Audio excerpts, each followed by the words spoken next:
इस फिल्म की कहानी शुरू होती है तो हमें 3 यूनिवर्सिटी स्टूडेंट्स दिखाए जाते हैं, मिया, गेविन और लुइस। ये मेडिकल स्टूडेंट थे और अल्जाइमर की बीमारी को अच्छे से स्टडी करने के लिए इन्हें एक प्रोजेक्ट पर काम करना था। प्रोजेक्ट ये था कि ये लोग किसी अल्जाइमर के मरीज की डॉक्यूमेंट्री बनाएंगे। आप जानते होंगे अल्जाइमर वो खतरनाक बीमारी है जिसमें इंसान धीरे धीरे अपनी यादाश्त खोने लग जाता है और जब ऐसा होता है तो उसकी बाकी जिंदगी पर भी काफी बुरा असर पड़ता है। इन्हें अपने प्रोजेक्ट के लिए एक बुजुर्ग औरत मिल चुकी थी। वो एक टाउन में रहती थी। ये तीनों उस टाउन में पहुंच जाते हैं और मिलते हैं सेरा लोगन से, जो कि असल में डेबरा लोगन की बेटी है और डेबरा ही वो अल्जाइमर की मरीज है जिस पर ये लोग डॉक्यूमेंट्री बनाने वाले थे। बात ऐसी थी कि सेरा की माली हालत ठीक नहीं और इस डॉक्यूमेंट्री के बदले उन्हें कुछ पैसे मिलने वाले थे, तो उसने अपनी माँ को बता दिया था। आते ही सेरा इन लोगों का काफी अच्छे से स्वागत करती है। वो खुश भी थी। सेरा उन्हें एक घर दिखाती है, फिर वो उन्हें अपनी माँ डेबरा से मिलवाती है। उस समय डेबरा और उसका पड़ोसी हैरिस गार्डन को साफ कर रहे थे। डेबरा का बर्ताव काफी अच्छा था। हाँ, वो थोड़ी सी पैरानॉइड औरत जरूर थी। अल्जाइमर की पेशेंट को संभालना, उसके साथ समय गुजारना बहुत मुश्किल होता है। पता नहीं ऐसा क्या हो जाता है कि डेबरा अपना इरादा बदल देती है। कहती है कि माफ करना, मगर मैं ये नहीं कर सकती। मिया और उसके साथी भी हैरान थे क्योंकि वो बहुत दूर से आए थे। सेरा किसी तरह अपनी माँ को मना लेती है। ये डॉक्यूमेंट्री कुछ महीनों तक चलने वाली थी क्योंकि इसमें अल्जाइमर बीमारी पर ध्यान देना था। एक हफ्ते बाद की कहानी दिखाई जाती है जहां मिया और उसके साथियों को अब डेबरा के घर में ही रहना था। वैसे तो शुरू में डेबरा ठीक लग रही थी। वो उनके लिए खाना भी बनाती है। सभी को कमरे दिए जाते हैं। डेबरा पुरानी सोच वाली औरत थी, जैसे वो मर्दों को अलग कमरा देती है और कहती है कि तुम लेडीज रूम में नहीं जाओगे। वो घर को काफी ऑर्गेनाइज रखती थी। सेरा उन्हें बताती है कि असल में उसकी माँ एक टेलीफोन स्विच बोर्ड ऑपरेटर थी। आजकल तो ये सब खत्म हो चुका है, मगर पहले जब कोई किसी को कॉल मिला था तो बीच में एक ऑपरेटर उसका कनेक्शन जोड़ देता। काफी सालों से डेबरा ने ये काम किया था। उसके पति बहुत साल पहले ही मर चुके थे। उसने अकेले ही सेरा को बड़ा किया और सेरा को अपना बचपन याद था, मगर अब ये बीमारी उसे अंदर से खाए जा रही थी। डेबरा खुद बताती है कि कभी कभी मैं चलते चलते रुक जाती हूँ, याद ही नहीं रहता मैं कहाँ जाने वाली थी। मैंने बहुत कोशिश की कि मैं इस बीमारी से लड़ सकूं, मगर इसे हराना मुश्किल है। दिन गुजरते गए। लुइस का काम था कैमरा संभालना और हर समय बस रिकॉर्डिंग करना। एक दिन वो डेबरा की रिकॉर्डिंग कर रहा था जो गार्डन में थी। काम करते करते वो रुक जाती है, फिर वो हाथ में एक सांप को लेती है। लुइस घबरा जाता है, मगर तभी मिया उसे आवाज देती है जिससे लुइस सब कुछ रिकॉर्ड नहीं कर पाता। यहाँ से अजीब चीजें होना शुरू हो गई। इसके बाद लुइस पूरे घर में कैमरास इंस्टॉल करता है। एक शाम जब मिया और सेरा बैठे बातें कर रहे थे तो अचानक से डेबरा चिल्लाने लगती है। ये दोनों जब किचन में जाते हैं तो देखते हैं कि डेबरा के हाथ में छुरी है और वो गेवन पर गुस्सा कर रही है। असल में डेबरा का एक टूल खो चुका था और वो कह रही थी कि इस आदमी ने वो चुराया है। सेरा अपनी माँ को शांत करती है और गेवन से माफी मांगती है। फिर ये लोग पूरे घर में उसका वो टूल ढूंढने लगे। वो इन्हें एटिक में मिल जाता है। सेरा बोली अपने माँ को देने आती है, मगर वो एक खाली कमरे में खड़ी थी और खिड़की से बाहर देख रही थी। डेबरा सेरा की बात का कोई जवाब नहीं देती। सेरा जब उसके करीब जाती है और डेबरा का चेहरा अपनी ओर करती है तो सभी काफी घबरा जाते हैं क्योंकि उसने नाखूनों से ही अपनी स्किन उतारना शुरू कर दी थी।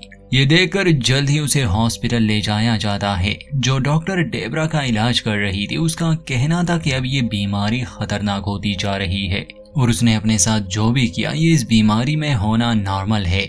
1-2 दिन तक डेबरा हॉस्पिटल में एडमिट रहती है, फिर उसे डिस्चार्ज किया जाता है। जब ये लोग डेबरा को हॉस्पिटल से वापस ला रहे थे तो वो बिल्कुल ठीक थी। वो गेविन से माफी भी मांगती है। घर आने के 2 दिन बाद फिर से चीजें खराब होने लगी। जिसे एक रात डेबरा अपने कमरे में नहीं थी। सेरा को वो घर के खाली कमरे में खड़ी हुई मिलती है। वो बस खिड़की से बाहर देख रही थी। सेरा उससे पूछती है कि आप यहाँ क्या कर रही है, मगर डेबरा उसकी बात का कोई जवाब नहीं देती, बल्कि वो उस खिड़की पर कील ठोकने लगी। उसी रात एक और हादसा होता है जब डेबरा अपने बिस्तर से उठ जाती है आधी रात को। सेरा, मिया और बाकी लोग उसे ढूंढने लगे। वो घर के किसी कमरे में नहीं थी, ना ही वो बेसमेंट और एटिक में थी। डेबरा उन्हें मिलती है गार्डन में, जो अपने हाथों से जमीन खोद रही थी, चिल्ला रही थी। उसने अपने हाथों को काफी जख्मी कर दिया था। ये लोग उसे घर में ले आते हैं। मिया उसके जख्मों का इलाज करती है। अगले दिन जब गेविन और लुइस कल रात वाली फुटेज को देख रहे थे तो एक अजीब सी बात वो नोटिस करते हैं। जब डेबरा किचन में थी तो अचानक वो शेल्फ पर पहुंच जाती है। वैसे दिखने पर तो ये कोई ग्लिच लग रहा था, मगर रिकॉर्डिंग टाइम उसका काउंट बिल्कुल सही था। ये कोई ग्लिच नहीं था। ये तीनों तो इसे एक्सप्लेन नहीं कर पाते, और ये थे मेडिकल स्टूडेंट। भूत प्रेतों पर तो इनका विश्वास था ही नहीं। मिया और लुइस के अलावा सिर्फ गेविन को ही डेबरा पर शक था कि ये अल्जाइमर की बीमारी नहीं हो सकती, बल्कि कुछ और है। डेबरा के पड़ोसी हैरिस को ये पसंद नहीं था कि कोई डेबरा की पर्सनल लाइफ पर फिल्म बनाए। वो सेरा से कहता है कि तुम इन लोगों को भेज दो यहाँ से, मगर सेरा को पैसे चाहिए थे। फिर एक दिन जब सेरा डेबरा को तैयार कर दी है तो उसे वो फुटेज दिखाई जाती है जिस रात वो गार्डन में गई थी और अपने हाथों से जमीन खोद रही थी। ये सब उसे याद नहीं था, मगर अपने आप को इस हालत में देखकर उसे कुछ हो जाता है। वो चिल्लाने लग जाती है, जमीन पर गिर जाती है। उसकी तबीयत काफी खराब थी, इसलिए फिर उसे हॉस्पिटल लाया जाता है। इस बार जब डॉक्टर उसका चेकअप करते हैं तो उसकी स्किन काफी खराब हो चुकी थी। डॉक्टर कहते हैं कि शायद ये मेडिकेशन के साइड इफेक्ट्स हो सकते हैं। उसने ये भी नोटिस किया कि डेबरा अपनी ही स्किन उतारने की कोशिश करती है। कुछ दिन बाद उसे घर लाया जाता है। अब वो पहले जैसे नहीं रही, मगर ये सब रुकता नहीं। एक दिन सेरा, मिया और उसके साथियों को कुछ आवाजें सुनाई देती है। जब वो डेबरा के कमरे में जाते हैं तो वो चीजों को निगल रही थी। इसके बाद ये घर के सभी छोटे मोटे चीजों को पैक कर देते हैं ताकि डेबरा इसे खाए ना। एक रात गेविन उसी खाली कमरे में जाता है क्योंकि उसे शक था कि डेबरा पर शायद शैतान का साया है। जिस खिड़की के सामने अक्सर डेबरा खड़ी रहती थी, वो वहां पर क्रॉस रख देता है। जैसे ही वो मुड़ता है, डेबरा उसके सामने ही खड़ी थी। गेविन घबरा जाता है। जब वो खिड़की पर क्रॉस रख रहा था, खिड़की बंद थी अच्छी तरह से, पर जैसे ही डेबरा वहां आती है वो खिड़की खुद से ही खुल जाती है, जादू की तरह। बाद में यही फुटेज गेविन अपने साथियों को दिखाता है और समझाता है कि यहाँ कुछ ठीक नहीं हो रहा, मगर उसके दोस्त इस बारे में ज्यादा नहीं सोचते। उन्हें बस एक बीमार औरत नजर आ रही थी और कुछ नहीं। अगली रात फिर से डेबरा अपने बिस्तर से गायब थी। बाकी लोग जब उसे ढूंढने निकल जाते हैं तो वो उन्हें बेसमेंट में मिलती है, बिना कपड़ों के। वो टेलीफोन स्विच बोर्ड के सामने बैठी थी। हालांकि ये मशीन काफी सालों से बंद थी, मगर फिर भी इससे आवाजें आ रही थी और डेबरा भी मर्दाना आवाज में बात कर रही थी, मगर ये बात इंग्लिश में नहीं बल्कि फ्रेंच में थी। डेबरा को फिर से दौरा पड़ता है। उसी डॉक्टर को घर बुलाया जाता है। फिर उसका कहना था कि बाकी तो ये ठीक है, बस थक गई है। सेरा उसे आज रात वाले हादसे के बारे में बताती है कि वो फ्रेंच में बात कर रही थी और मेरी माँ को फ्रेंच नहीं आती। शायद एटिक की कोई याद उसे सता रही है। डॉक्टर मिया को सेडेटिव देकर चली जाती है कि अगर डेबरा खुद को नुकसान पहुंचाने की कोशिश करे तो उसे सुला देना। अगले दिन मिया की टीम कल रात वाली फुटेज और ऑडियो की जांच करते हैं, जिसमें फ्रेंच शब्दों का अनुवाद भी हो जाता है। उसमें सांपों के बारे में बताया जा रहा था, बलि और अमर होना। सभी डेटा को अच्छे से समझने के बाद ये लोग एक नाम निकालते हैं, डी हार्डिन। सेरा इसके बारे में जानती थी। ये एक डॉक्टर था 1970 के समय में, मगर ये था एक पागल सन की। ये शैतानी रस्मों पर यकीन रखता था। इसने उस जमाने में एक मोनिकन ब्लड रिचुअल किया था। उसमें 5 बालिग लड़कियों की बलि देनी होती है और रिचुअल पूरा होने पर इंसान अमर हो जाता है और शरीर से उसे आजादी मिल जाती है। इस रिचुअल में लड़कियों को सांप के जहर से मारा जाता था। फिर उस आदमी ने 4 लड़कियों को तो मार डाला था और उसके बाद वो गायब हो चुका था। रिचुअल तो पूरा नहीं हुआ क्योंकि एक बलि अभी भी देनी थी। सेरा परेशान हो जाती है कि उसकी माँ को शायद इसी मरे हुए इंसान की बुरी यादें सता रही है, क्योंकि ये इसी टाउन में हुआ था। तब सेरा छोटी थी। समझ गए थे ये लोग कि इसका संबंध डेबरा से है। तो अगले दिन सेरा अपनी माँ से डी हार्डिन के बारे में पूछती है कि आपको याद है वो कातिल जो गायब हो चुका था। डेबरा एक लम्हे के लिए खामोश हो जाती है और कहती है कि वो मर चुका है। सेरा हैरानी से पूछती है कि आप कैसे जानती है। डेबरा बार बार इस शब्द को दोहरा रही थी कि उसका कत्ल कर दिया गया। वो अपने कमरे की तरफ भागती है। जैसे ही सेरा और बाकी सब वहां पहुंचते हैं, डेबरा जमीन पर पड़ी थी और उसके मुंह से ढेर सारे वॉर्म्स बाहर निकले थे। एक बार फिर से उसे हॉस्पिटल ले जाया जाता है। अब तो खुद सेरा को भी शक होने लगा, तो वो डॉक्टर से जानना चाहती थी कि आखिर उसके शरीर में इतने कीड़े आए कहां से। वो बताते हैं कि तुमने कहा था कि डेबरा चीजों को निगलती है, तो शायद उसने गार्डन की मिट्टी काली होगी। कुछ दिनों के लिए डेबरा हॉस्पिटल में ही रहती है। सेरा, मिया और उसके दोस्त घर आते हैं। ये लोग पूरी कहानी को अच्छे से समझने की कोशिश करते हैं। मिया कहती है कि हो सकता है 1970 में डेबरा और हैरिस ने मिलकर डिहार्डिन को मारा होगा और अब ये लोग इस राज को छुपा रहे हैं। सेरा को इस बात पर विश्वास नहीं था।